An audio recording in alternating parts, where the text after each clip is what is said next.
Hi everyone, Kian here. So, yung topic natin for today is all about Joshua 7, Joshua 1 verse 7 to 9. So, kapag may ginagamit yung Diyos para magkaroon ng pagbabago, so meron siyang ginagamit ng mga catalyst. Yung mga catalyst na yun, yung pwedeng isang bagay or tao na gagamitin para magkaroon ng changes or impact sa isang lugar o sa isang tao. So, para mangyari yung kalooban ng Diyos dito sa lupa, isang dapat natin ipagpasalamat is sa ating Panginoon Diyos is yung mga Pilipino pinakalat niya sa buong mundo na maraming mananampalataya na nasa iba't ibang lugar na kung gaan merong Pilipinong tinatawag na diaspora na isang opportunity na yung mga Pilipino dapat matutunan nila na pwede pala silang maging missionary kung nasaan man silang lugar dito sa mundo. So, dapat magising tayo sa ating puso at isipan na gagamitin ng Diyos para ipaneuver yung history upang mapangyari yung kalooban ng Diyos dito sa lupa. So now, ang pag-aaralan natin is magmumula sa Joshua chapter 1, 7, and 9. Si Joshua ay second in command ni Moses. So, namatay si Moses, nilibing sa Mount Nebo, si Joshua yung papalit sa kanya. At matindi yung papalitan ng Joshua eh. Si Moses yan eh. Siya yung ginamit ng Diyos, yung catalyst ng Diyos para mapalaya yung bayan ng Israel at hindi na maging alipin. So, Joshua ang maglilid sa people of Israel patungo sa promised land. So, catalyst siya kumbaga parang gagawa ng paraan si Jesus Christ na only be strong and courageous, be careful to the law that Moses commanded you. Don't turn to the right hand or left hand, that you will have a good success. So, napaka-importante po sa buhay ni Joshua na maging successful. Kasi, pag hindi siya naging successful, dama yung mga ililid niya. So, ipinaglalaban natin na maging matagumpay tayo sa mata ng Diyos. Kasi, dama yung mga nasa ilalim natin ating impluwensya. Kung yung tatay, nanay, dama yung anak yan, kung ikaw kung ikaw ay company owner, estudyante, or sa magulang, sa mga kapatid, kumbaga tayo nililid ng ating Panginoon para mapalapit ang tao na to sa paligid natin sa ating Panginoon Diyos.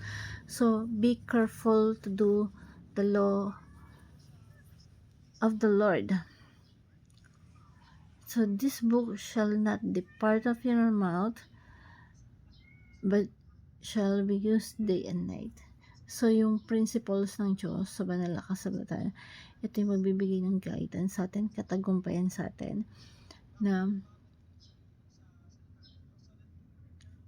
kaya dapat ibinababad yung sarili natin sa salita ng Panginoong Diyos, for then our way become more prosperous and successful. So, hindi you cannot lead the people without the lead of God. And sa verse time, so itong verse na to, magpakatatag daw tayo, lakasan yung loob,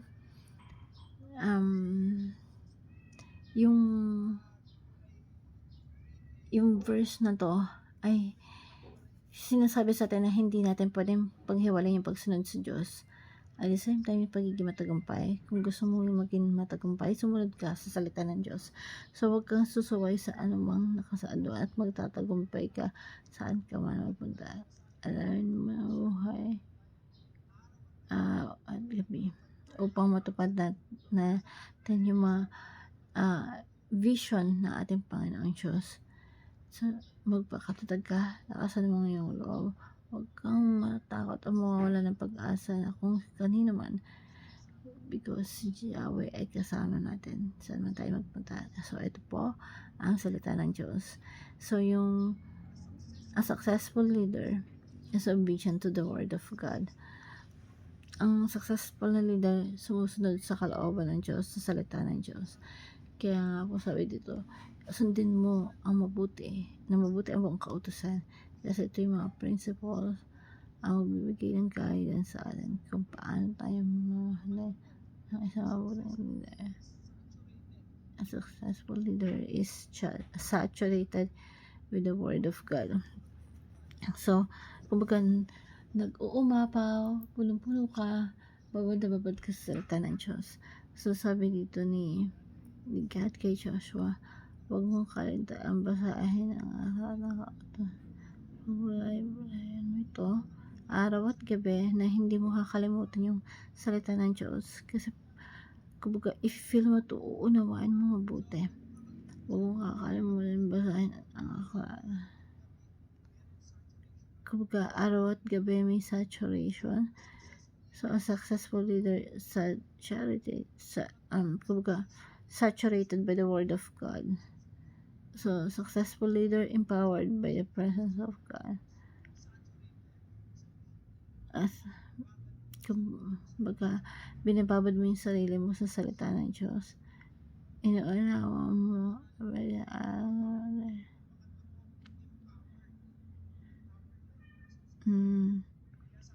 So, we have to be empowered in the presence of God, na magpakatatag tayo, and there's always our reasons to be strong and courageous because God is with us. So, kung tayo ay nakababa sa salita ng Diyos, walang dahilan para hindi tayo samahan ng Diyos, kasi tayo ilalagay natin ang Panginoong Diyos, sapagkat si Yahweh ating Diyos, at saan man tayo magpunta, lulutang kung sino man yung kasama ko. So, saan man tayo magpunta, sino makakasala. Hope this verse, kasi pag successful kang leader, meron kang vision, may pangitain na galing sa Diyos, una-una magkakaroon ka ng kaaway. You create a lot of enemies na hindi pwedeng pinaglalaban mo yung katuwiran pero wala kang tinatapakan. So, okay. So, dapat pag sinamahan ka ng Diyos, no one can defeat you. Para makakagapi sa'yo. Kasi, ang Diyos pagtatagampain ka. A successful leader is empowered. So, sa application, study the Bible.